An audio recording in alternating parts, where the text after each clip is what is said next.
ਸਤਿ ਸ਼੍ਰੀ ਅਕਾਲ ਜੀ। ਪੰਜਾਬੀ ਰੇਡੀਓ ਤੇ ਪੰਜਾਬੀ ਟੀਵੀ USA ਦੇਖ ਸੁਣ ਰਹੇ ਸਾਰੇ ਸਰੋਤਿਆਂ ਦਾ ਬਹੁਤ-ਬਹੁਤ ਸਵਾਗਤ ਹੈ ਇਸ ਸਮੇਂ ਦੇ ਵਿਸ਼ੇਸ਼ programme beyond the headlines with Mandeep Punia ਦੇ ਵਿੱਚ। ਪ੍ਰੋਗਰਾਮ 'ਚ ਜਿੱਥੇ ਸਾਥ ਹੁੰਦਾ ਸੀਨੀਅਰ ਪੱਤਰਕਾਰ ਮਨਦੀਪ ਪੂਨੀਆ ਜੀ ਦਾ, ਉੱਥੇ ਹੀ ਦੇਸ਼ ਵਿਦੇਸ਼ ਦੇ ਨਾਲ ਜੁੜੀਆਂ ਹੋਈਆਂ ਅਹਿਮ ਖਬਰਾਂ ਦੇ ਉੱਪਰ ਚਾਨਣਾ ਪਾਈਦਾ ਤੇ ਉਹਨਾਂ ਦੇ ਕੋਲੋਂ ਵਿਸ਼ਲੇਸ਼ਣ ਲਈਦਾ। ਕਰਦੇ ਹਾਂ ਪੂਨੀਆ ਜੀ ਦਾ ਪ੍ਰੋਗਰਾਮ ਸਵਾਗਤ। ਬਹੁਤ-ਬਹੁਤ ਸਵਾਗਤ ਹੈ ਜੀ ਪ੍ਰੋਗਰਾਮ 'ਚ। ਜੀ ਸ਼ੁਕਰੀਆ। ਸਤਿ ਸ਼੍ਰੀ ਅਕਾਲ ਗੁਰਪ੍ਰੀਤ। ਸਤਿ ਸ਼੍ਰੀ ਅਕਾਲ ਜੀ। ਸੋ ਸਭ ਤੋਂ ਪਹਿਲੀ ਖਬਰ ਦੇ ਵੱਲ ਆਪਾਂ ਵਧਦੇ ਹਾਂ। ਖਬਰ ਜੁੜੀ ਹੋਈ ਹੈ ਦੇਸ਼ ਦੇ ਪ੍ਰਧਾਨ ਮੰਤਰੀ ਨਰਿੰਦਰ ਮੋਦੀ ਹੋਣਾ ਦੇ ਨਾਲ। ਇੱਕ ਜਦੋਂ ਤੋਂ ਪ੍ਰਧਾਨ ਮੰਤਰੀ ਮੋਦੀ ਹੋਣੀ ਪ੍ਰਧਾਨ ਮੰਤਰੀ ਬਣੇ ਨੇ, ਉਦੋਂ ਤੋਂ ਉਹਨਾਂ ਨੂੰ ਬੜੀ ਯਾਦ ਸਤਾਉਂਦੀ ਹੈ ਨਹਿਰੂ ਦੀ। ਕੋਈ ਵੀ ਗੱਲ ਹੋਵੇ, ਬੇਸ਼ੱਕ ਉਹ ਸਦਨਾਂ ਦੇ ਵਿੱਚ ਚੱਲੇ, ਬੇਸ਼ੱਕ ਉਹ ਬਾਹਰ ਚੱਲੇ, ਬੇਸ਼ੱਕ ਨੈਟ ਦੇ ਉੱਪਰ ਵਿਸ਼ਾ ਰਹੇ ਚਰਚਾ ਦਾ, ਤਾਂ ਉਸ ਦੇ ਵਿੱਚ ਉਹ ਇਹ ਗੱਲ ਨਹੀਂ ਭੁੱਲਦੇ ਕਿ ਮੈਂ ਨਹਿਰੂ ਨੂੰ ਵੀ ਦੋਸ਼ ਦੇਣਾ। ਜੋ ਕੁਝ ਵੀ ਬੀਤੇ ਸਮੇਂ 'ਚ ਹੋਇਆ ਨਹਿਰੂ ਨੇ ਕੀਤਾ। ਹੁਣ ਫੇਰ ਨਹਿਰੂ ਦੀ ਯਾਦ ਆਈ ਹੈ ਉਹਨਾਂ ਨੂੰ। ਆਪਾਂ ਨਹਿਰੂ ਨੂੰ ਡਿਫੈਂਡ ਨਹੀਂ ਕਰਦੇ, ਜੋ ਕੁਝ ਉਹਨਾਂ ਨੇ ਕੀਤਾ, ਉਹਨਾਂ ਨੇ ਵੀ ਬਹੁਤ ਸਾਰੀਆਂ ਗਲਤੀਆਂ ਕੀਤੀਆਂ, ਪਰ ਮੋਦੀ ਨੂੰ ਬਾਰ-ਬਾਰ ਨਹਿਰੂ ਕਿਉਂ ਚੇਤੇ ਆਉਂਦਾ ਤੇ ਐਤਕੀ ਕਿਵੇਂ ਚੇਤੇ ਆਇਆ? ਐਤਕੀ ਚੇਤੇ ਆਇਆ, ਅੱਜ ਸਰਦਾਰ ਪਟੇਲ ਦੀ ਆਪਾਂ ਕਹਿ ਲਈਏ ਕਿ ਜਯੰਤੀ ਸੀਗੀ, 150ਵੀਂ ਜੀ ਜਯੰਤੀ ਸੀ। ਉਹ ਉੱਥੇ ਗੁਜਰਾਤ ਗਏ ਹੋਏ ਸੀ। ਗੁਜਰਾਤ 'ਚ ਉਹਨਾਂ ਨੇ ਸਰਦਾਰ ਪਟੇਲ ਦੇ ਸਟੈਚੂ ਦੇ ਸਾਹਮਣੇ ਸਪੀਚ ਦਿੱਤਾ ਤੇ ਇਸ ਨੂੰ ਨੈਸ਼ਨਲ ਯੂਨਿਟੀ ਡੇ ਦੇ ਤੌਰ ਤੇ ਮਨਾਇਆ ਗਿਆ। ਉੱਥੇ ਉਹਨਾਂ ਨੇ ਕਿਹਾ ਕਿ ਜਿਹੜਾ ਪਟੇਲ ਸਾਹਿਬ ਸੀਗੇ, ਉਹ ਚਾਹੁੰਦੇ ਸੀਗੇ ਕਿ ਕਸ਼ਮੀਰ ਸਾਰੇ ਦਾ ਸਾਰਾ ਇੰਡੀਆ ਦਾ ਹੋ, ਪਰ ਨਹਿਰੂ ਨੇ ਵੰਡਤਾ। ਤੇ ਉਹਨਾਂ ਨੇ ਇਹ ਕਿਹਾ ਕਿ ਜਿਹੜਾ ਕੰਮ ਅੰਗਰੇਜ਼ ਨਹੀਂ ਕਰ ਪਾਏ ਉਹ ਕਾਂਗਰਸ ਨੇ ਕਰਤਾ, ਵੰਦੇ ਮਾਤਰਮ ਨੂੰ ਹਿੱਸਿਆਂ 'ਚ ਵੰਡਤਾ। ਇਹ ਗੱਲ ਉਹਨਾਂ ਵੱਲੋਂ ਕਹੀ ਗਈ। ਬੇਸਿਕਲੀ ਅਧੂਰੀ ਜਾਣਕਾਰੀ ਹੈ, ਅੱਧਾ ਸੱਚ ਹੈ, ਕਿਉਂਕਿ ਆਪਾਂ ਦੇਖਦੇ ਹਾਂ ਕਿ ਜਿਹੜਾ ਕਸ਼ਮੀਰ ਸੀਗਾ, ਕਸ਼ਮੀਰ ਦਾ ਮਸਲਾ ਤਾਂ ਆਪਾਂ ਕਹਿ ਲਈਏ ਕਿ ਨਹਿਰੂ ਨੇ ਹੀ ਕਸ਼ਮੀਰ ਨੂੰ ਇੰਡੀਆ 'ਚ ਰਲਾਇਆ ਸੀਗਾ। ਤੇ ਜਿਹੜੇ ਪ੍ਰੋਮਿਸਿਸ ਕਸ਼ਮੀਰੀਆਂ ਨਾਲ ਕੀਤੇ ਗਏ ਸੀ ਨਹਿਰੂ ਨੂੰ, ਜੇ ਨਹਿਰੂ ਨੂੰ ਦੋਸ਼ ਦੇਣਾ ਤਾਂ ਫਿਰ ਕਸ਼ਮੀਰੀਆਂ ਨੂੰ ਦੇਣਾ ਚਾਹੀਦਾ ਕਿ ਉਹਨਾਂ ਨੂੰ ਜਿਹੜੇ ਕਮਿਟਮੈਂਟ ਕੀਤੇ ਗਏ ਸੀ ਉਹ ਨਹਿਰੂ ਨੇ ਪੂਰੇ ਨਹੀਂ ਕੀਤੇ। ਪਰ ਖੈਰ, ਆਪਾਂ ਗੱਲ ਕਰ ਰਹੇ ਹਾਂ ਕਿ ਇਹਨਾਂ ਨੇ ਤਾਂ ਨੈਸ਼ਨਲਿਟੀ ਦੇ ਕੁਐਸਚਨ ਤੋਂ ਦੇਖਣਾ ਗਾ, ਨੈਸ਼ਨਲਿਟੀ ਦੇ ਐਨਕ ਤੋਂ ਉਹ ਉਸ ਕਸ਼ਮੀਰ ਨੂੰ ਦੇਖਣਾ ਗਾ। ਤਾਂ ਇਸ ਕਰਕੇ ਇਹ ਜਦ ਕਿ ਕਸ਼ਮੀਰ ਦੇ ਜਿਹੜੇ ਦੋ ਟੋਟੇ ਵੀ ਹੋਏ, ਉਹਨਾਂ ਦੀ ਵੀ ਜੇ ਆਪਾਂ ਗੱਲ ਕਰ ਲਈਏ, ਉਹਦੇ 'ਚ ਵੀ ਬਹੁਤ ਜਿਹੜਾ ਵੱਡਾ ਯੋਗਦਾਨ ਹੈਗਾ ਉਹ ਅੰਗਰੇਜ਼ਾਂ ਦਾ ਹੀ ਸੀਗਾ, ਬ੍ਰਿਟਿਸ਼ਰਸ ਦਾ ਸੀਗਾ, ਨਾ ਕਿ ਇੰਡੀਆ ਦੇ ਜਿਹੜੇ ਆਗੂ ਸੀ ਇਹਨਾਂ ਦਾ ਸੀਗਾ। ਇਹਦਾ ਮੁੜ ਜਵਾਬ ਕਾਂਗਰਸ ਨੇ ਦਿੱਤਾ। ਕਾਂਗਰਸ ਦੇ ਜਿਹੜੇ ਪ੍ਰਧਾਨ ਨੇ ਮਲਿਕ ਅਰਜੁਨ ਖੜਗੇ, ਉਹਨਾਂ ਨੇ ਨਰਿੰਦਰ ਮੋਦੀ ਦੇ ਉਸ ਭਾਸ਼ਣ ਦਾ ਜ਼ਿਕਰ ਕਰਦਿਆਂ ਕਿਹਾ ਕਿ ਜੇ ਨਰਿੰਦਰ ਮੋਦੀ ਓਨਾ ਹੀ ਸਰਦਾਰ ਪਟੇਲ ਦੀ ਪੈਰਵੀ ਕਰਦੇ ਨੇ, ਉਹਨਾਂ ਦੀ ਚੀਜ਼ਾਂ ਨੂੰ ਮੰਨਦੇ ਨੇ, ਤਾਂ ਫਿਰ RSS ਤੇ ਬੈਨ ਲਾ ਦਿਓ। ਸਰਦਾਰ ਪਟੇਲ ਨੇ ਵੀ 1948 'ਚ RSS ਤੇ ਬੈਨ ਲਾਇਆ ਸੀਗਾ। ਜੇ ਮੋਦੀ ਅਤੇ ਅਮਿਤ ਸ਼ਾਹ ਉਹਨਾਂ ਦੇ ਵਿਚਾਰਾਂ ਦੇ ਸਨਮਾਨ ਕਰਦੇ ਹੈਗੇ ਤਾਂ ਫਿਰ ਇਹ ਕਰਕੇ ਦਿਖਾਣ। ਮਤਲਬ ਮਲਿਕ ਅਰਜੁਨ ਖੜਗੇ ਨੇ ਵੀ ਕਿਲ ਠੋਕ ਦਿੱਤੀ ਹੈ ਤੇ ਸਹੀ ਕਿਹਾ ਕਿ ਹਾਂ, ਜੇ ਤੁਸੀਂ ਸਰਦਾਰ ਪਟੇਲ ਅਤੇ ਨਹਿਰੂ ਦੇ ਵਿਚਕਾਰ ਜਿਹੜਾ ਸਾਰਾ ਡਿਵਾਈਡ ਖੜਾ ਕੀਤਾ ਜਾ ਰਿਹਾ ਹੈਗਾ, ਜੇ ਉਹ ਖੜਾ ਕਰਨਾ ਹੈਗਾ ਤਾਂ ਫਿਰ ਸੱਚਾਈ ਤਾਂ ਇਹ ਵੀ ਹੈ ਕਿ ਸਰਦਾਰ ਪਟੇਲ ਨੇ ਬੈਨ ਲਾਇਆ ਸੀ RSS ਤੇ ਤੁਸੀਂ ਵੀ ਲਾ ਕੇ ਦਿਖਾਓ ਜੇ ਉਹਨਾਂ ਦੇ ਕਦਮਾਂ ਤੇ ਚੱਲਣਾ ਹੈਗਾ ਤਾਂ। ਮਤਲਬ ਉੱਦਾਂ ਆਪਾਂ ਦੇਖਦੇ ਹਾਂ ਸਰਦਾਰ ਪਟੇਲ ਅਤੇ ਨਹਿਰੂ ਦੇ ਵਿਚਕਾਰ ਕੋਈ ਜ਼ਿਆਦਾ ਡਿਵਾਈਡ ਕੁਛ ਸੀਗਾ ਨਹੀਂ। ਠੀਕ ਹੈ ਕਿ ਜਿਹੜਾ ਇੰਟਰਨਲ ਫ੍ਰੈਕਸ਼ਨਲਿਜ਼ਮ ਹੁੰਦਾ ਗਾ ਉਹ ਮਾੜਾ ਮੋਟਾ ਸੀਗਾ, ਪਰ ਦੋਵੇਂ ਇੱਕੋ ਵਿਚਾਰ ਦੇ ਸੀਗੇ, ਇੱਕੋ ਪਾਰਟੀ ਨਾਲ ਸੀਗੇ, ਉਹ ਮਿਨਿਸਟਰ ਸੀਗੇ ਤੇ ਉਹ ਪ੍ਰਧਾਨ ਮੰਤਰੀ ਸੀਗੇ, ਤੇ ਕੋਈ ਜ਼ਿਆਦਾ ਫਰਕ ਨਹੀਂ ਸੀਗਾ। ਜਦ ਕਿ ਜਵਾਹਰ ਲਾਲ ਨਹਿਰੂ ਦੀ ਡੈਥ ਤਾਂ ਬਹੁਤ ਛੇਤੀ ਹੋ ਜਾਂਦੀ, 1950 'ਚ ਹੀ ਹੋ ਜਾਂਦੀ ਉਹਨਾਂ ਦੀ ਡੈਥ ਤਾਂ। ਜਦ ਕਿ ਨਹਿਰੂ ਆ ਉਹਨਾਂ ਦੇ 15 ਸਾਲ ਤੱਕ, 1965 ਤੱਕ ਜਿੰਦੇ ਰਹੇ ਹੈਗੇ ਆ। ਤਾਂ ਇਹ ਇੱਕ ਜੋ ਫੇਕ ਡਿਵਾਈਡ ਖੜਾ ਕਰਨ ਦੀ ਕੋਸ਼ਿਸ਼ ਹੈ ਇਹਨਾਂ ਵੱਲੋਂ, ਨਹਿਰੂ ਨੂੰ ਗਾਲਾਂ ਕੱਢ ਕੇ ਸਰਦਾਰ ਪਟੇਲ ਦੇ ਹਮਾਇਤੀ ਹੋਣਾ।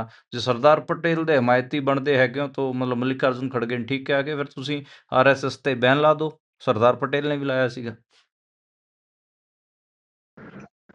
ਜੀ, ਅਗਲੀ ਜੇਕਰ ਗੱਲ ਕਰੀਏ ਤਾਂ ਜੇਲ੍ਹ ਦੇ ਵਿੱਚ ਬੈਠਾ ਹੋਇਆ ਸੋਨਮ ਵਾਂਗਚੁਕ ਟਾਈਮਜ਼ ਮੈਗਜ਼ੀਨ ਦਾ ਸ਼ਿੰਗਾਰ ਬਣਿਆ ਹੈ ਜੀ। ਕਿਹੜੀ ਗੱਲੋਂ?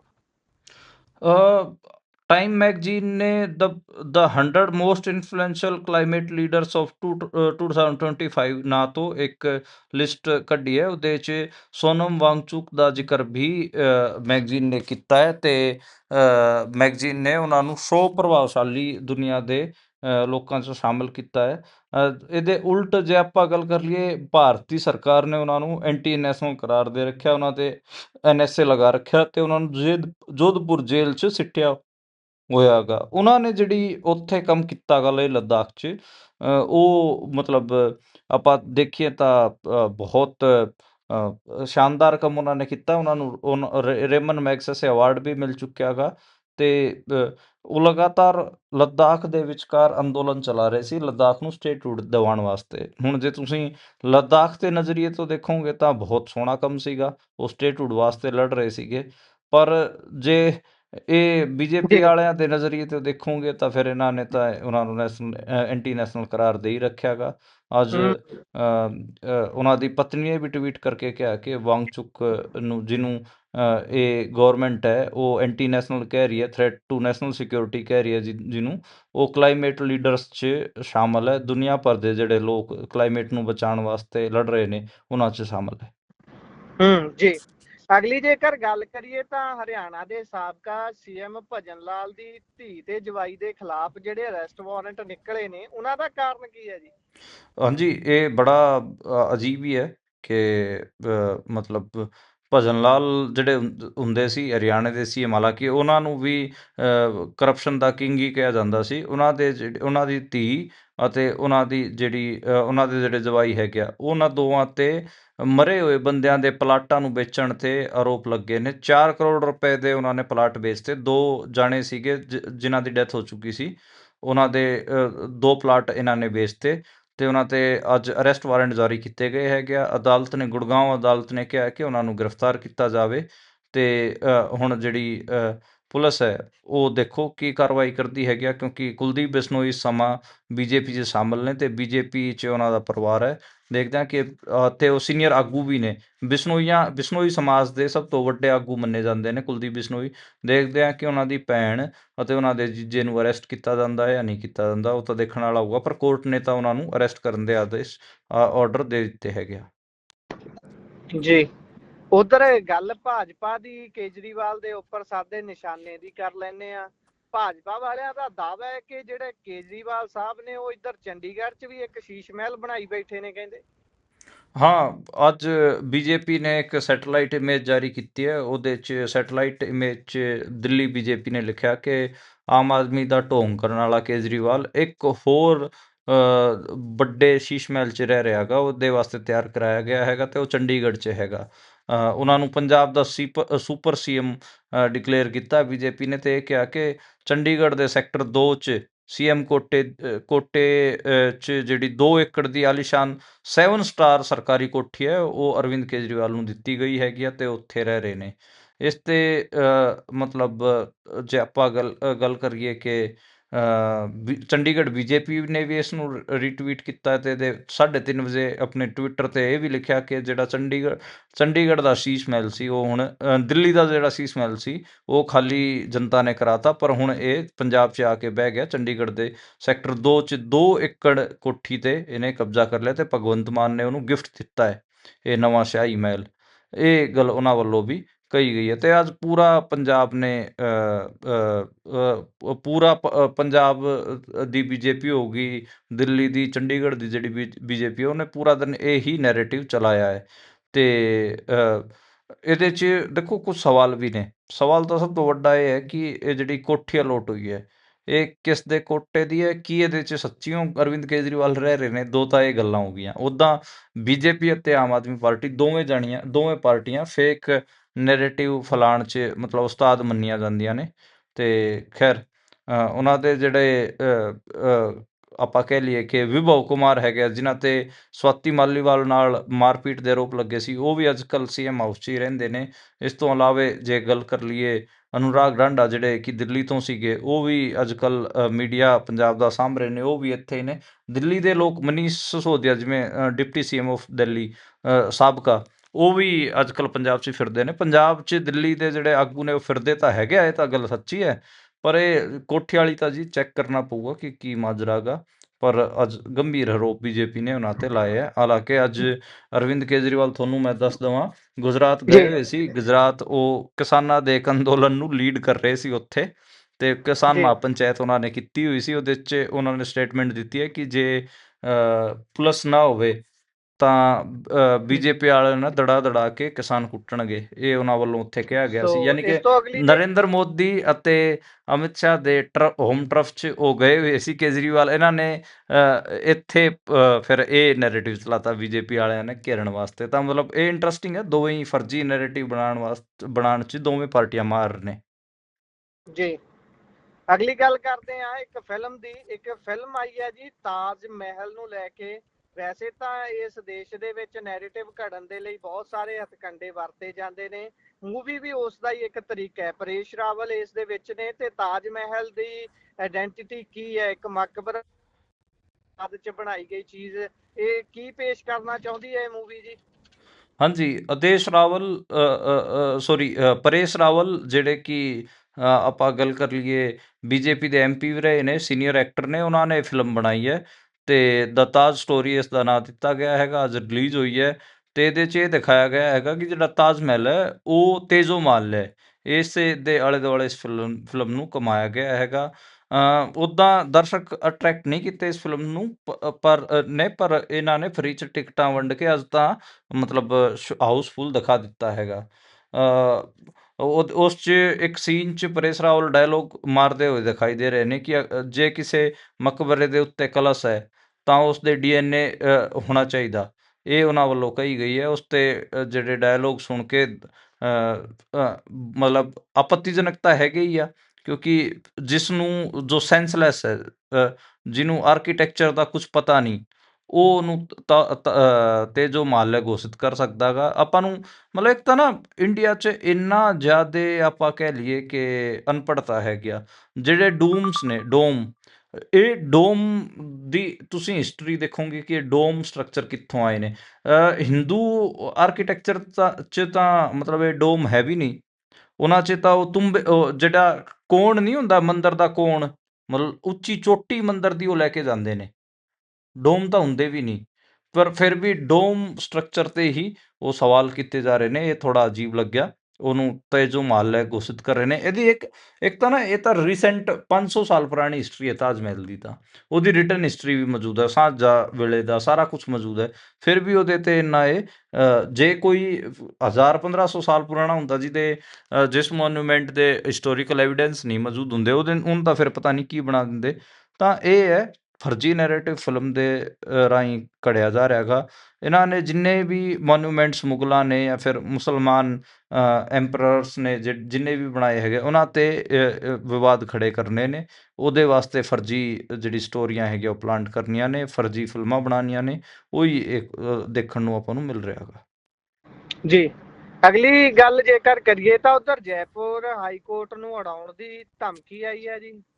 ਇਹ ਮੈਨੂੰ ਸਮਝ ਨਹੀਂ ਲੱਗਦਾ ਕਿ ਹਰ ਸੂਬੇ ਦੇ ਹਾਈ ਕੋਰਟਸ ਦੇ ਵਿੱਚ ਇਹ ਧਮਕੀ ਭਰੇ ਈਮੇਲ ਕਿ ਅਸੀਂ ਬੰਬ ਤੋੜਾ ਦਿਆਂਗੇ, ਇਹ ਕਿੱਥੋਂ ਆ ਰਹੇ ਨੇ? ਪਹਿਲਾਂ ਕੁਝ ਮਹੀਨਿਆਂ ਪਹਿਲਾਂ ਯਾਦ ਹੋਊਗਾ ਕਿ ਅਸੀਂ ਚੰਡੀਗੜ੍ਹ 'ਚ ਸਥਿਤ ਪੰਜਾਬ ਹਰਿਆਣਾ ਹਾਈ ਕੋਰਟ ਬਾਰੇ ਵੀ ਗੱਲ ਕੀਤੀ ਸੀ। ਉਹਨੂੰ ਵੀ ਬੰਬ ਨਾਲ ਉਡਾਉਣ ਦੀ ਧਮਕੀ ਦਿੱਤੀ ਗਈ ਸੀ, ਮੇਲ ਆਇਆ ਸੀਗਾ। ਸੇਮ ਪੈਟਰਨ ਇੱਥੇ ਵੀ ਦੇਖਣ ਨੂੰ ਮਿਲ ਰਿਹਾ ਗਾ।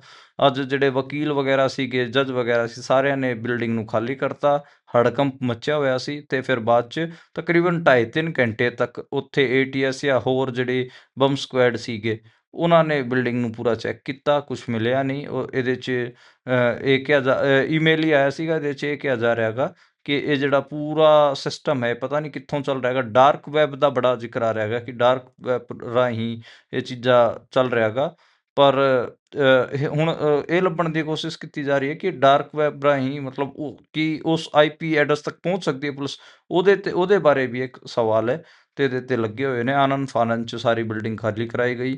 ਮਤਲਬ ਇਹ ਕਈ ਵਾਰ ਹੋ ਚੁੱਕਿਆ ਗਾ ਤੇ ਹਰਿਆਣਾ ਪੰਜਾਬ 'ਚ ਵੀ ਹੋ ਚੁੱਕਿਆ ਗਾ ਤੇ ਹੁਣ ਆਪਾਂ ਨੂੰ ਰਾਜਸਥਾਨ 'ਚ ਵੀ ਦੇਖਣ ਨੂੰ ਮਿਲਿਆ ਗਾ। ਜੀ ਉਧਰ ਲੁਧਿਆਣਾ ਦੇ ਵਿੱਚ ਇੱਕ ਕਬੱਡੀ ਕੁੱਟ ਕੇ ਹੱਤਿਆ ਕਰ ਦਿੱਤੀ ਗਈ ਹੈ। ਇਹ ਮਾਜਰਾ ਸਾਰਾ ਕੀ ਹੈ ਜੀ? ਦੱਸਿਆ ਜਾ ਰਿਹਾ ਕਿ ਇਹ ਹੈਗਾ ਵੀ ਐਸਐਸਪੀ ਦਫ਼ਤਰ ਦੇ ਬਿਲਕੁਲ ਨਜ਼ਦੀਕ ਦੀ ਘਟਨਾ ਹੈ ਸਾਰੀ। ਹਾਂ, ਐਸਐਸਪੀ ਆਫਿਸ ਤੋਂ ਸਿਰਫ 200 ਮੀਟਰ ਦੀ ਦੂਰੀ ਤੇ ਮਾਮਲਾ ਹੋਇਆ ਗਾ ਜਗਰਾਉਂ। ਇਹ ਘਟਨਾ ਜਗਰਾਉਂ ਦੀ ਹੈਗੀ ਆ। ਕਬੱਡੀ ਖਿਡਾਰੀ ਦੀ ਹੱਤਿਆ ਕੀਤੀ ਗਈ ਹੈਗੀ ਆ। 2 ਗੱਡੀਆਂ 'ਚ ਜਿਹੜੇ ਹਮਲਾਵਰ ਸੀ ਉਹ ਆਏ ਸੀ ਤੇ ਕਬੱਡੀ ਖਿਡਾਰੀ ਆਪਣੀ ਗੱਡੀ 'ਚ ਬੈਠਾ ਸੀਗਾ ਤੇ ਉਹਦੇ 'ਚ ਉਹਨਾਂ ਨੇ ਆ ਕੇ ਸਿੱਧੀ ਟੱਕਰ ਮਾਰੀ ਹੈ ਤੇ ਉਸ ਤੋਂ ਬਾਅਦ ਤਕਰੀਬਨ 20 ਮਿੰਟ ਤੱਕ ਕਬੱਡੀ ਖਿਡਾਰੀ ਨੂੰ ਕੁੱਟਦੇ ਰਹੇ ਹੈਗੇ ਆ। 23 ਸਾਲ ਦਾ ਸੀਗਾ ਜੀ, ਤੇਜਪਾਲ ਸਿੰਘ ਇਹਨਾਂ ਦਾ ਨਾਂ ਹੈ ਤੇ ਗਿੱਦੜਵਿੰਡੀ 'ਚ ਇਹ ਸਰਕਲ ਕਬੱਡੀ ਦਾ ਟੂਰਨਾਮੈਂਟ ਵੀ ਖੇਲ ਚੁੱਕਿਆ ਹੈਗਾ। ਉੱਥੇ ਬੈਸਟ ਰਿਹਾ ਸੀਗਾ, ਬੈਸਟ ਖਿਡਾਰੀ ਰਿਹਾ ਸੀਗਾ ਤੇ ਇਹਨਾਂ ਤਕਰੀਬਨ ਦੱਸਿਆ ਜਾ ਰਿਹਾ ਹੈਗਾ ਕਿ ਤਕਰੀਬਨ 20 ਮਿੰਟ ਤੱਕ ਕੁੱਟਮਾਰ ਕੀਤੀ। ਉਸ ਤੋਂ ਬਾਅਦ ਉਹਨਾਂ ਨੇ ਗੋਲੀ ਮਾਰ ਕੇ ਇਹਨੂੰ ਮਾਰ ਦਿੱਤਾ ਹੈ ਤੇਜਪਾਲ ਨੂੰ। ਇਸ 'ਚ ਫਿਰ ਕਈ ਸਾਰੇ ਆਪਾਂ ਕਹਿ ਲਈਏ ਕਿ ਸੀਸੀਟੀਵੀ ਫੁਟੇਜਿਸ ਵੀ ਵਾਇਰਲ ਹੋ ਰਹੇ ਨੇ। ਆਮ ਆਦਮੀ ਪਾਰਟੀ ਦੀ ਵਿਧਾਇਕ ਵੀ ਕਬੱਡੀ ਖਿਡਾਰੀ ਦੇ ਘਰ ਪਹੁੰਚੀ ਹੈ। ਐਸਐਸਪੀ ਵੀ ਇਸ ਮਾਮਲੇ 'ਚ ਸਰਗਰਮ ਨਜ਼ਰ ਆ ਰਹੇ ਨੇ। ਪਤਾ ਨਹੀਂ ਇਹਦੇ 'ਚ ਅੱਗੇ ਕੀ ਹੋਊਗਾ, ਪਰ ਇੱਕ ਹੋਣਹਾਰ ਖਿਡਾਰੀ ਮੰਨਿਆ ਜਾਂਦਾ ਤੇਜਪਾਲ ਸਿੰਘ ਨੂੰ ਤੇ ਅੱਜ ਉਹ ਚਲੇ ਗਏ ਹੈਗੇ ਆ। ਇਹ ਦਿਖਾਉਂਦਾ ਗਾ ਕਿ ਪੰਜਾਬ 'ਚ ਚਾਹੇ ਕਲਾਕਾਰ ਹੋਣ, ਕਬੱਡੀ ਖਿਡਾਰੀ ਹੋਣ, ਕੋਈ ਵੀ ਵਪਾਰੀ ਹੋਵੇ, ਕੋਈ ਵੀ ਸੁਰੱਖਿਅਤ ਨਹੀਂ ਹੈ। ਲੋ ਐਂਡ ਆਰਡਰ ਦਾ ਬਹੁਤ ਬੁਰਾ ਹਾਲ ਹੈ। ਇਹਦੇ ਤੇ ਮੈਨੂੰ ਲੱਗਦਾ ਕਿ ਸਖਤ ਕਾਰਵਾਈ ਕੀਤੀ ਜਾਣੀ ਚਾਹੀਦੀ। ਜੀ ਜੀ, ਕਾਰਵਾਈ ਤਾਂ ਹੋਣੀ ਚਾਹੀਦੀ ਹੈ ਕਿਉਂਕਿ ਦਿਨ ਦਿਹਾੜੇ ਇੱਥੇ ਡਕੈਤੀਆਂ ਹੋ ਰਹੀਆਂ ਨੇ, ਆਏ ਦਿਨ ਕਤਲ ਹੋ ਰਹੇ ਨੇ, ਬੇਹੱਦ ਸੰਗੀਨ ਸਥਿਤੀ ਬਣੀ ਹੋਈ ਹੈ। ਪਰ ਮੌਜਾਂ ਲੁੱਟ ਰਹੇ ਨੇ ਜੀ। ਇੱਥੇ ਇਲੈਕਸ਼ਨ ਵੀ ਚੱਲਦੀ ਹੋਵੇ, ਉੱਥੇ ਵੀ ਕੋਈ ਮੁੱਦਾ ਨਹੀਂ ਬਣਦਾ ਇਹੋ ਜਿਹੀਆਂ ਘਟਨਾਵਾਂ। ਨਹੀਂ ਤਾਂ ਅੱਗ ਲੱਗ ਜਾਂਦੀ ਹੈ। ਇੱਕ ਵੀ ਛੋਟੀ ਤੋਂ ਛੋਟੀ ਘਟਨਾ ਕਿਸੇ ਦੇਸ਼ 'ਚ ਵਾਪਰ ਜਾਵੇ ਤਾਂ ਉਹ ਤੱਕ ਲੈ ਕਹਿੰਦੇ ਤਖਤਾ ਪਲਟੇ। ਪਰ ਇਹ ਚੀਜ਼ਾਂ ਤੇ ਧਿਆਨ ਜ਼ਰੂਰ ਦੇਣਾ ਚਾਹੀਦਾ ਹੈ। ਹਰੇਕ ਘਟਨਾ ਸਿਰਫ ਘਟਨਾ ਬਣ ਕੇ ਨਾ ਖਤਮ ਹੋ ਜਾਵੇ, ਉਸ ਦਾ ਕੋਈ ਐਂਡ ਵੀ ਹੋਣਾ ਚਾਹੀਦਾ, ਸਾਰਥਕ ਹੱਲ ਹੋਣਾ ਚਾਹੀਦਾ। ਅਗਲੀ ਗੱਲ ਸੁਖਪਾਲ ਖਹਿਰਾ ਹੋਣਾ ਦੀ ਕਰਦੇ ਆ। ਉਹਨਾਂ ਨੂੰ ਵੀ ਝਟਕਾ ਲੱਗਿਆ ਅਦਾਲਤ ਤੋਂ। ਹਾਂਜੀ, ਅੱਜ Punjab and Haryana high court 'ਚ ਉਹਨਾਂ ਦੀ ਇੱਕ ਪਟੀਸ਼ਨ 'ਤੇ ਸੁਣਵਾਈ ਹੋ ਰਹੀ ਸੀ। ਉਹਨਾਂ ਨੇ ਈਡੀ ਦੀ ਜਿਹੜੀ ਕਾਰਵਾਈ ਸੀਗੀ ਉਹਨੂੰ ਰੱਦ ਕਰਵਾਉਣ ਵਾਸਤੇ ਯਾਚਕਾ ਪਟੀਸ਼ਨ ਪਾਈ ਸੀ। ਉਹਨੂੰ ਅੱਜ ਕੋਰਟ ਨੇ ਖਾਰਿਜ ਕਰ ਦਿੱਤਾ ਹੈ। ਉਹਦੇ 'ਚ ਇੱਕ ਤਾਂ ਖਹਿਰਾ ਨੇ ਆਪਣੀ ਯਾਚਕਾ 'ਚ ਦਲੀਲ ਦਿੱਤੀ ਸੀਗੀ ਕਿ ਸੁਪਰੀਮ ਕੋਰਟ ਪਹਿਲਾਂ ਹੀ ਜਲਾਲਾਬਾਦ 'ਚ ਉਹਨਾਂ ਦੇ ਉਲਟ NDPS ਦਾ ਜਿਹੜਾ ਮਾਮਲਾ ਦਰਜ ਕੀਤਾ ਗਿਆ ਸੀ ਉਹਨਾਂ ਦੇ ਹੱਕ 'ਚ ਇਹ ਫੈਸਲਾ ਦੇ ਚੁੱਕਿਆ ਗਾ। ਉਸ ਤੋਂ ਇਲਾਵਾ ਜੇ ਗੱਲ ਕਰ ਲਈਏ ਤੇ 2015 'ਚ ਵੀ ਉਹਨਾਂ ਦੇ ਖਿਲਾਫ ਜਿਹੜਾ ਸੰਮਨ ਭੇਜਿਆ ਗਿਆ ਸੀ ਉਹਨਾਂ ਨੂੰ ਰੱਦ ਕਰ ਦਿੱਤਾ ਗਿਆ ਸੀਗਾ।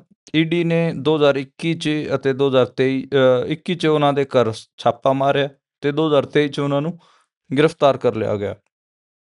ਖਹਿਰਾ ਨੇ ਕਿਹਾ ਕਿ ਜਿਸ FIR ਦੇ ਆਧਾਰ ਤੇ ਈਡੀ ਉਹਨਾਂ ਦੇ ਉਲਟ ਮਨੀ ਲਾਂਡਰਿੰਗ ਦਾ ਮਾਮਲਾ ਚਲਾ ਰਹੀ ਹੈ, ਉਹ ਤਾਂ ਸੁਪਰੀਮ ਕੋਰਟ ਪਹਿਲਾਂ ਹੀ ਰੱਦ ਕਰ ਚੁੱਕੀ ਹੈ। ਇਸ ਕਰਕੇ ਈਡੀ ਨੂੰ ਇਸ ਮਾਮਲੇ ਦੇ ਵਿੱਚ ਕਾਰਵਾਈ ਕਰਨ ਦਾ ਕੋਈ ਅਧਿਕਾਰ ਨਹੀਂ ਹੈ। ਉਹਨਾਂ ਦਾ ਕਹਿਣਾ ਸੀਗਾ ਕਿ ਈਡੀ ਦੀ ਕਾਰਵਾਈ ਕਾਨੂੰਨੀ ਤੌਰ ਤੇ ਗਲਤ ਹੈ ਤੇ ਇਹਨੂੰ ਰੱਦ ਕੀਤਾ ਜਾਣਾ ਚਾਹੀਦਾ। ਹਾਈ ਕੋਰਟ ਨੇ ਦੋਵਾਂ ਪੱਖਾਂ ਦੀ ਦਲੀਲਾਂ ਸੁਣੀਆਂ। ਉਸ ਤੋਂ ਬਾਅਦ ਕੁਛ ਦਿਨ ਤਾਂ ਇਹ ਜਿਹੜਾ ਫੈਸਲਾ ਸੀਗਾ ਸੁਰੱਖਿਅਤ ਰਿਹਾ, ਪਰ ਅੱਜ ਉਹਨਾਂ ਨੂੰ ਝਟਕਾ ਲੱਗਿਆ ਤੇ ਉਹਨਾਂ ਦੀ ਅਪੀਲ ਨੂੰ ਖਾਰਿਜ ਕਰ ਦਿੱਤਾ ਹੈ। ਤੇ ਹੁਣ ਇਹ ਸੁਣਨ 'ਚ ਆ ਰਿਹਾ ਗਾ ਕਿ ਜਿਹੜੀ ਜਾਂਚ ਏਜੰਸੀਆਂ ਨੇ ਉਹ ਹੁਣ ਅੱਗੇ ਮੁਕੱਦਮੇ ਨੂੰ ਵਧਾਉਣਗੀਆਂ, ਇਨਵੈਸਟੀਗੇਸ਼ਨ ਹੋਰ ਕਰਨਗੀਆਂ ਤੇ ਉੱਧਰੋਂ ਸੁਖਪਾਲ ਖਹਿਰਾ ਵੱਲੋਂ ਇਹ ਕਿਹਾ ਜਾ ਰਿਹਾ ਗਾ ਕਿ ਉਹ ਸੁਪਰੀਮ ਕੋਰਟ 'ਚ ਇਸ ਮਾਮਲੇ ਨੂੰ ਲੈ ਕੇ ਜਾਣਗੇ। ਦੇਖਦੇ ਹਾਂ ਆਉਣ ਵਾਲੇ ਦਿਨਾਂ 'ਚ ਇਸ ਕੇਸ 'ਚ ਕੀ ਡਿਵੈਲਪਮੈਂਟ ਹੁੰਦੀ ਹੈ। ਪਰ ਸੁਖਪਾਲ ਖਹਿਰਾ ਆਪਾਂ ਨੂੰ ਪਤਾ ਕਿ ਜੇਲ੍ਹ ਵੀ ਕੱਟ ਚੁੱਕੇ ਨੇ ਤੇ ਉਹਨਾਂ 'ਤੇ ਲਗਾਤਾਰ ਈਡੀ ਦੀ ਕਾਰਵਾਈਆਂ ਦਾ ਇਹ ਤਲਵਾਰ ਤਾਂ ਲਟਕੀ ਰਹੀ ਹੈ। ਉਹਨਾਂ ਨੂੰ ਬਾਰ-ਬਾਰ ਈਡੀ ਵੱਲੋਂ ਤੰਗ ਕੀਤਾ ਜਾ ਰਿਹਾ ਗਾ। ਜੀ, ਉਧਰ ਕੱਲ ਵੀ ਸ਼ਾਇਦ ਤੁਸੀਂ ਜ਼ਿਕਰ ਕੀਤਾ ਸੀ, ਇਹ ਉਹੀ ਨੌਜਵਾਨ ਹੈ ਜੀ ਜਿਹੜੀ ਹੁਣ ਅਗਲੀ ਖਬਰ ਸਾਂਝੀ ਕਰਨ ਜਾ ਰਹੇ ਹਾਂ ਕਿ ਕੈਥਲ ਦੇ ਨੌਜਵਾਨ ਦੀ ਹੱਤਿਆ ਕਰ ਦਿੱਤੀ ਡੌਂਕਰਾਂ ਨੇ। ਇਹ ਕੱਲ ਵਾਲੀ ਖਬਰ ਦਾ ਹੀ ਅਗਲਾ ਅੰਸ਼ ਹੈ? ਨਾ ਜੀ, ਇਹ ਇੱਕ ਹੋਰ ਨੌਜਵਾਨ ਸੀਗਾ ਜੀ। ਇਹ ਤਾਂ ਇੱਕ ਪੰਜਾਬ ਦੇ ਮੁੰਡੇ ਨਾਲ ਡੋਂਕੀ ਮਾਰ ਰਿਹਾ ਸੀ। ਕੈਥਲ ਦਾ ਮੁੰਡਾ ਸੀ ਯੁਵਰਾਜ ਸਿੰਘ ਤੇ ਇਹ ਪੁੰਡਰੀ ਕਸਬੇ ਦਾ ਮੋਹਣਾ ਪਿੰਡ ਹੈ, ਉੱਥੋਂ ਸੀਗਾ ਜੀ। ਅਮਰੀਕਾ ਜਾ ਰਹੇ ਸੀਗੇ ਤੇ ਇਸ 'ਚ ਇਹ ਸੁਣਨ 'ਚ ਆਇਆ ਕਿ ਹਰਿਆਣਾ ਅਤੇ ਪੰਜਾਬ ਦੇ ਦੋਵੇਂ ਮੁੰਡੇ ਸੀਗੇ। ਡੰਕੀ ਰੂਟ ਜਾਂਦੇ ਹੋਇਆ ਇਹਨਾਂ ਨੂੰ ਡੋਂਕਰਾਂ ਨੇ ਬੰਧਕ ਬਣਾ ਲਿਆ ਸੀ। ਹਰਿਆਣੇ ਦਾ ਜਿਹੜਾ ਮੁੰਡਾ ਸੀ ਯੁਵਰਾਜ ਸਿੰਘ, ਇਹਨੂੰ ਇਸ ਦੇ ਫਾਦਰ ਨੂੰ ਟੌਰਚਰ ਕਰਦੇ ਹੋਇਆਂ ਦੀ ਵੀਡੀਓਜ਼ ਇਹਨਾਂ ਨੇ ਭੇਜੀਆਂ ਸੀ। ਕਟਾਈ ਪਟਾਈ ਕਰਦੇ ਰਹੇ ਅਤੇ ਉਹ ਵੀ ਦਿਖਾਇਆ ਕਿ ਇਹਦੇ ਸਰ 'ਤੇ ਪਿਸਤੌਲ ਤਾਣ ਰੱਖੀ ਸੀਗੀ ਅਤੇ ਡੋਂਕਰਾਂ ਨੇ $20,000 ਮੰਗੇ ਸੀ। ਤਕਰੀਬਨ 17.5 ਲੱਖ ਰੁਪਏ ਦੀ ਫਿਰੌਤੀ ਸੀਗੀ। ਵੀਡੀਓ 'ਚ ਜਿਹੜਾ ਨੌਜਵਾਨ ਸੀਗਾ ਉਹ ਆਪਣੇ ਫਾਦਰ ਨੂੰ ਕਹਿ ਰਿਹਾ ਸੀ, ਪਾਪਾ ਪੈਸੇ ਭੇਜ ਦਿਓ, ਇਹ ਮੈਨੂੰ ਮਾਰ ਦੇਣਗੇ। ਅਤੇ ਫਿਰ ਦੱਸਿਆ ਜਾ ਰਿਹਾ ਹੈਗਾ ਕਿ ਉਸ ਤੋਂ ਬਾਅਦ FIR ਵੀ ਦਰਜ ਹੋਈ ਅਤੇ ਪਰ ਕੋਈ ਗੱਲ ਚੱਲੀ ਨਹੀਂ। ਇੱਧਰ ਜਿਹੜਾ ਜਿਸ ਨੇ ਡੋਂਕੀ ਮਰਵਾਈ ਸੀਗੀ ਉਹ ਫਰਾਰ ਹੋ ਗਿਆ ਹੈਗਾ ਅਤੇ ਉਹਨੂੰ ਵੀ ਲੱਭਣ ਦੀ ਕੋਸ਼ਿਸ਼ ਜਾਰੀ ਹੈ। ਡੋਂਕਰਾਂ ਨੇ ਫਿਰ ਉਸ ਨੂੰ ਮੁੰਡੇ ਨੂੰ ਮਾਰ ਦਿੱਤਾ ਅਤੇ ਉਸ ਤੋਂ ਬਾਅਦ ਉਹਦੀ ਜਿਹੜੀ ਡੈੱਡ ਬੋਡੀ ਹੈ ਉਹ ਵੀ ਦਿਖਾਉਣ ਵਾਸਤੇ ਤਕਰੀਬਨ 1.25 ਲੱਖ ਰੁਪਈਏ ਲਏ ਹੈਗੇ ਆ। ਗੁਆਟੇਮਾਲਾ ਦਾ ਇਹ ਇਸ਼ੂ ਦੱਸਿਆ ਜਾ ਰਿਹਾ ਹੈਗਾ। ਗੁਆਟੇਮਾਲਾ 'ਚ ਇਹਨਾਂ ਨੂੰ ਬੰਧਕ ਬਣਾਇਆ ਗਿਆ ਹੈਗਾ ਅਤੇ ਹੁਣ ਦੇਖਦੇ ਹਾਂ ਕਿ ਬੋਡੀ ਕਿਵੇਂ ਰਿਕਵਰ ਹੁੰਦੀ ਹੈ। ਇਹ ਵੀ ਇੱਕ ਮਾਮਲਾ ਗਾ। ਅਤੇ ਦੂਜਾ ਜਿਹੜਾ ਮੁੰਡਾ ਗਾ ਉਹਦੇ ਬਾਰੇ ਹਜੇ ਕੋਈ ਖਬਰ ਨਹੀਂ ਮਿਲ ਰਹੀ ਕਿ ਉਹਦਾ ਕੀ ਬਣਿਆ ਗਾ, ਉਹਦੇ ਨਾਲ ਕੀ ਕਾਰਵਾਈ ਕੀਤੀ ਜਾ ਰਹੀ ਹੈ। ਇਹ ਜਿਹੜਾ ਦੂਜਾ ਮੁੰਡਾ ਦੱਸਿਆ ਜਾ ਰਿਹਾ ਹੈਗਾ ਉਹਦਾ ਨਾਮ ਨਵਜੋਤ ਹੈ ਅਤੇ ਉਹ ਪੰਜਾਬ ਦਾ ਹੈ। ਦੇਖਦੇ ਹਾਂ ਕਿ ਪੰਜਾਬ ਸਰਕਾਰ ਦੂਜੇ ਮੁੰਡੇ ਨੂੰ ਬਚਾਉਣ ਵਾਸਤੇ ਕੀ ਕੁਛ ਕਰਦੀ ਹੈ। ਇਹ ਵੀ ਇੱਕ ਮਾਮਲਾ ਗਾ। ਮਤਲਬ ਹਰਿਆਣੇ ਵਾਲੇ ਮੁੰਡੇ ਨੂੰ ਤਾਂ ਅੱਜ ਮਾਰ ਦਿੱਤਾ ਗਿਆ ਗੁਆਟੇਮਾਲਾ 'ਚ। ਜੀ, ਇਸੇ ਦੇ ਨਾਲ ਪ੍ਰੋਗਰਾਮ ਦਾ ਸਮਾਂ ਇੱਥੇ ਹੀ ਸਮਾਪਤ ਹੁੰਦਾ ਹੈ। ਤੁਸੀਂ ਜੁੜੇ ਜਾਣਕਾਰੀਆਂ ਸਾਂਝੀਆਂ ਕੀਤੀਆਂ, ਬਹੁਤ ਬਹੁਤ ਧੰਨਵਾਦ ਜੀ।